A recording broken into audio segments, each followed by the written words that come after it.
మొదటి రాజుల గ్రంథము 19వ అధ్యాయము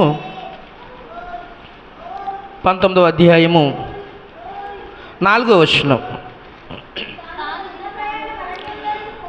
తాను ఒక దిన ప్రయాణము అరణ్యములోనికి పోయి ఒక బదిరీ వృక్షము క్రింద కూర్చుండి మరణాపేక్ష గలవాడై, యెహోవా, నా పితరుల కంటే నేను ఎక్కువ వాడును కాను, ఇంత మట్టుకు చాలును, నా ప్రాణము తీసుకొనుము అని ప్రార్థన చేశాను. బైబిల్లో ఉన్నటువంటి ఆ చెట్లన్నిటిని గురించి, వృక్షాలన్నిటిని గురించి మనము ధ్యానిస్తూ వస్తున్నటువంటి క్రమంలో బైబిల్లో ఉన్నటువంటి మరి ఒక వృక్షము బదరీ వృక్షము. తాను ఒక దిన ప్రయాణము అరణ్యములోనికి పోయి ఒక బదిరీ వృక్షము కింద కూర్చుండి. ఎవరు బదిరీ వృక్షము కింద కూర్చున్నారు? ఈ బదిరీ వృక్షము కింద కూర్చున్నటువంటి వ్యక్తి ఏం చేస్తున్నాడంటే ప్రార్థన అంటే, ఇంత మట్టికి చాలును, నన్ను తీసేసుకో, ఇక నాకు ఓపిక లేదు, నన్ను తీసేసుకో అని ప్రార్థన చేస్తూ ఉన్నారు. ఎవరై ఉండొచ్చు అంటే ఆయన మరెవరో కాదు, ఏలియా గారు. ఎవరు? ఏలియా గారు. ఎందుకు ఆయన నన్ను చంపేస్తే నన్ను తీసేసుకో అని ప్రార్థన చేస్తూ ఉన్నాడు? ఏలియా గారికి అంత కష్టం ఎందుకు వచ్చింది? ఇంతగా ఆయన ఆ చెట్టు కిందకి ఎందుకు వెళ్ళాడు? ఎందుకు ఆయన ఈ విధమైనటువంటి ప్రార్థన చేయవలసి వచ్చింది?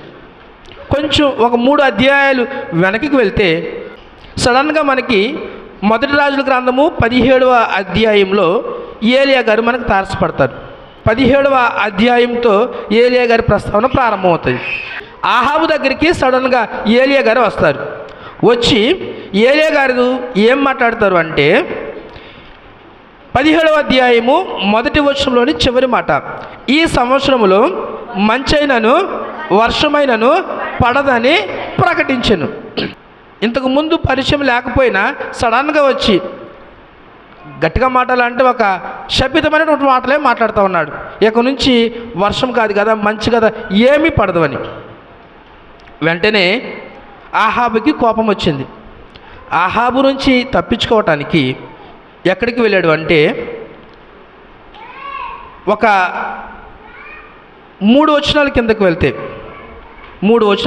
వెళ్తే కెరీతు అనేటువంటి వాగు దగ్గరికి వెళ్ళి, ఆ కెరీతు అనేటువంటి వాగు దగ్గర బైబిల్లో రాయబడిన మాట దాగి ఉండేను అని ఉంటుంది.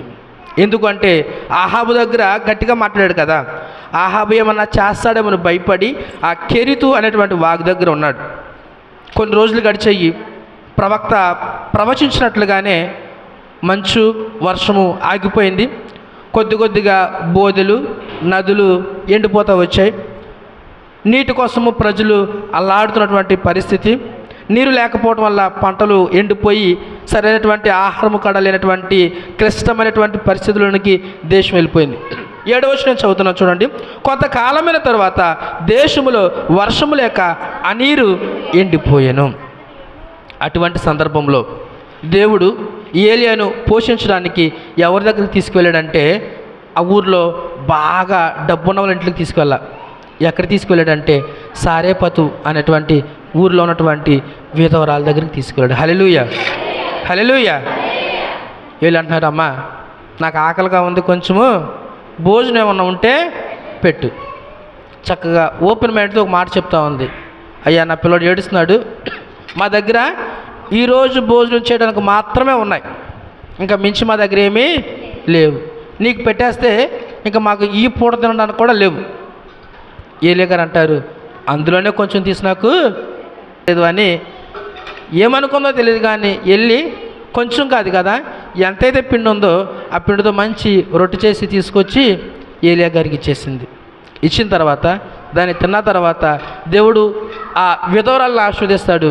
ఏమని ఆశీర్వదిస్తారంటే మనందరికీ తెలిసినటువంటి మాటే, ఆయన భోజనం చేసిన తర్వాత నుంచి ఆ ఇంట్లో ఉన్నటువంటి పిండి తరిగిపోలేదు, ఆ బుడ్డిలో ఉన్నటువంటి నూనె తరిగిపోలేదు. ప్రెసిడెంట్ హల్లెలూయా, హల్లెలూయా. ఎందుకు ఈ మాట చెప్తున్నానంటే, ఏలియా గారి యొక్క గొప్పదనం మీ అందరికీ తెలుసు. మరలా ఇంకొకసారి గుర్తు చేయాలి అని. ఒకటి, రాజు దగ్గరికి వెళ్ళి రాజు మీదే శపించి వచ్చేసాడు. ఆకలితో అలమటించేటువంటి పరిస్థితిలో దేవుడు ఒక విధవరాల దగ్గరికి వెళ్ళి అక్కడ భోజన వసతులు అనేటువంటి ఏర్పాట్లు చేశాడు. కొంచెం రోజులు గడిస్తే ఏ ఇంటిలో అయితే ఆశ్రయము పొందాడో ఆ ఇంటి కుమారుడే చనిపోయేటువంటి పరిస్థితి వచ్చింది. ఆమె అంటుంది, ఇంతవరకు నిన్ను పెంచి పోషిస్తే నువ్వు రావటం వల్ల నా కొడుకు చచ్చిపోయాడు. అంటే రెఫరెన్స్లు చదివితే టైం సరిపోదు, మీరు చక్కగా పెందలకాడే వచ్చారు కాబట్టి రెఫరెన్స్ల మీద చదివించట్లేదు అంతే. ఏమంటున్నారంటే, నువ్వు రావటం వల్ల నా కొడుకు చనిపోయాడు, నువ్వే ఏదోటి చేసి పెట్టని ఈ 17వ అధ్యాయము 20 నుంచి 23 వరకు మీరు చదవవలసిన లేదు, అక్కడ మనకి రాయబడి ఉంటుంది.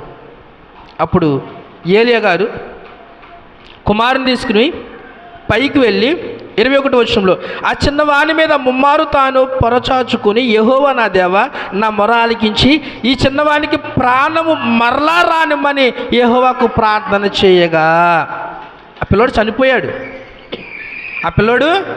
చనిపోయాడు. ఏలియా గారు ప్రార్థన చేస్తూ ఉన్నారు. ఏమని అంటే, ఈ చిన్నవాని యొక్క ప్రాణము మరలా దారి చేయమని ప్రార్థన చేస్తూ ఉన్నాడు. హల్లెలూయా.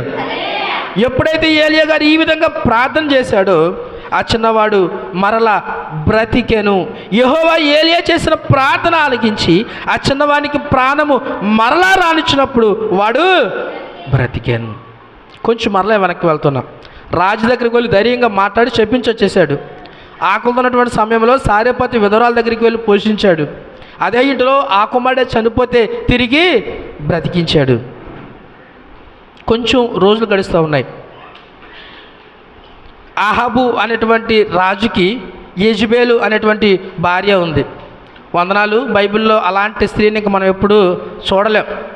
అలాంటి గొప్ప మంచి వనిత అనమాట ఆ యెజబేలు విగ్రహారాధికురాలు అవ్వటం వల్ల రాజ్యంలో విగ్రహారాధన చాలా దారుణాతి దారుణమైనటువంటి పరిస్థితికి వచ్చేసింది. చివరికి యెజబేలు ప్రార్థించేటువంటి దేవత ఒక దేవత ఉంది. ఆ దేవత అషీరాదేవి.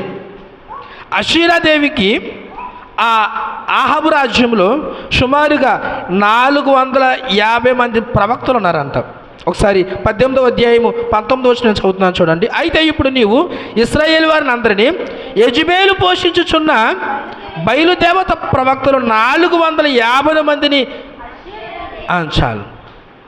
ఈ యెజబేలు రాణియే సుమారుగా 450 మంది ప్రవక్తలను పోషిస్తూ ఉంది.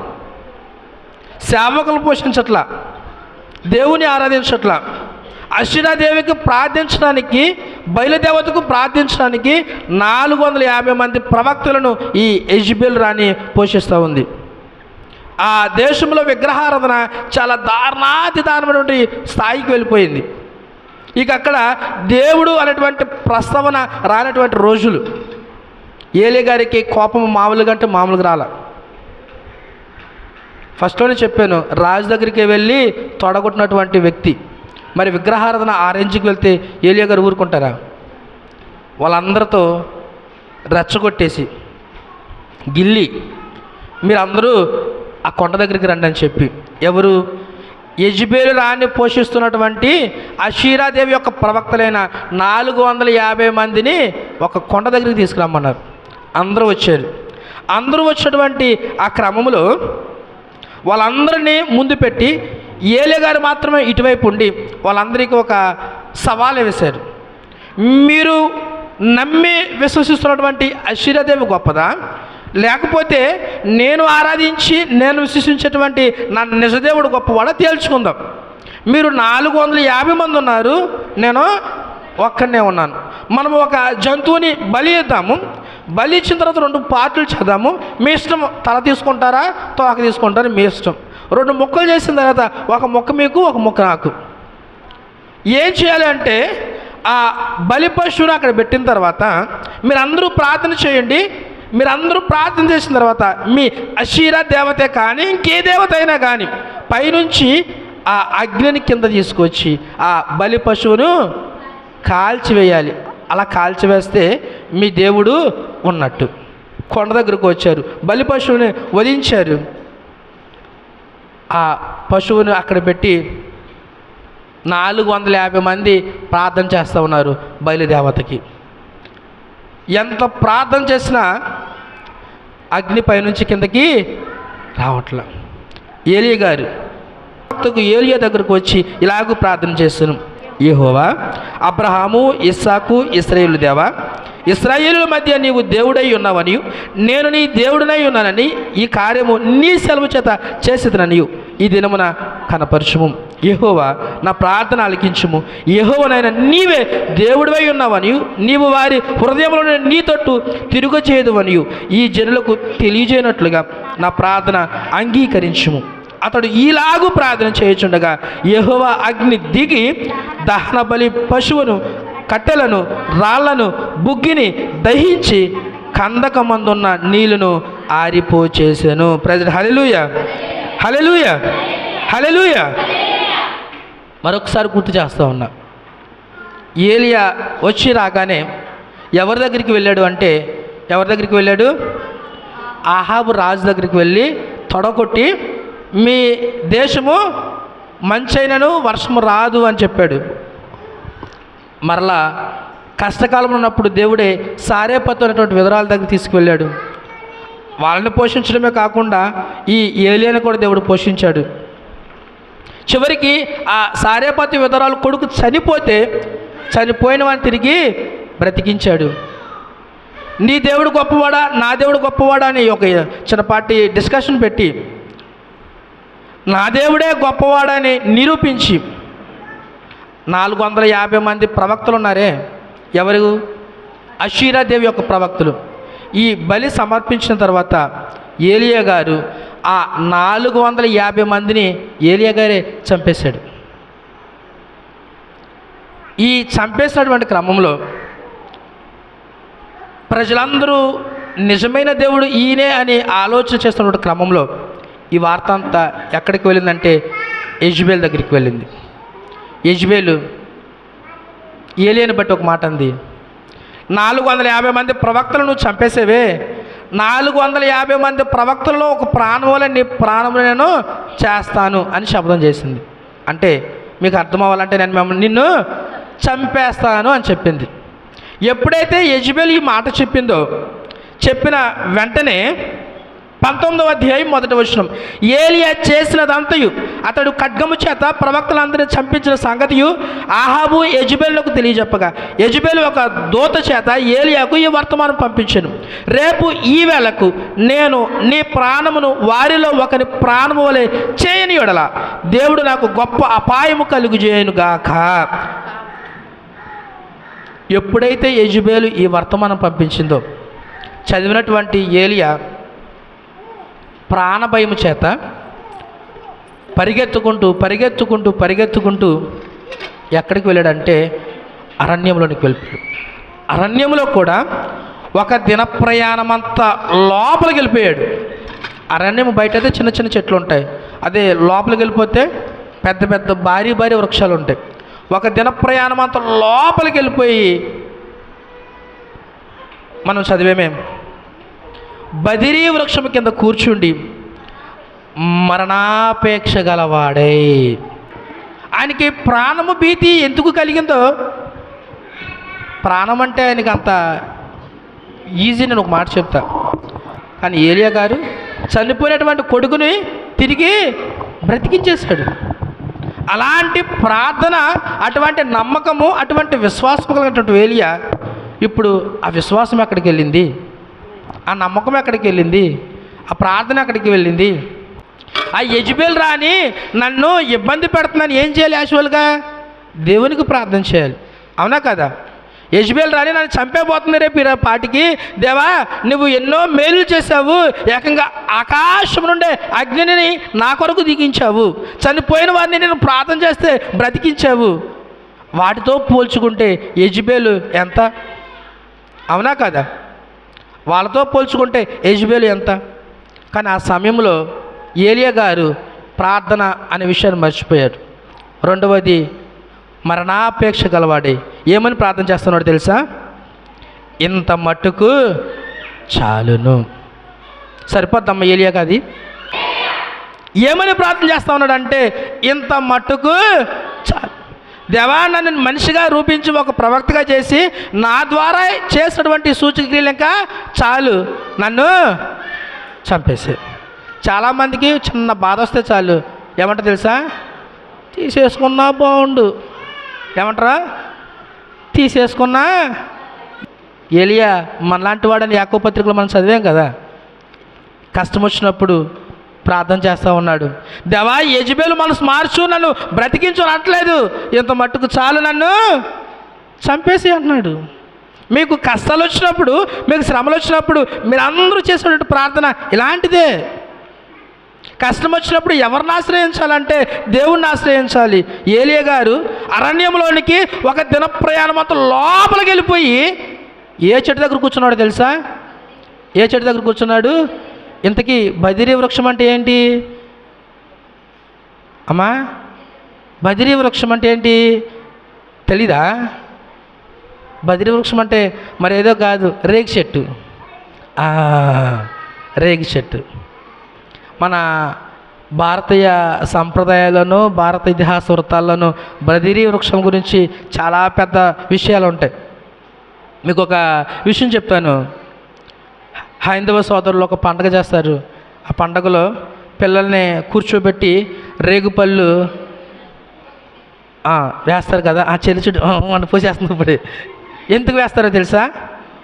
చిన్నపిల్లలకంట ఇక్కడ బ్రహ్మముడి అని ఒకటి ఉంటుందంట.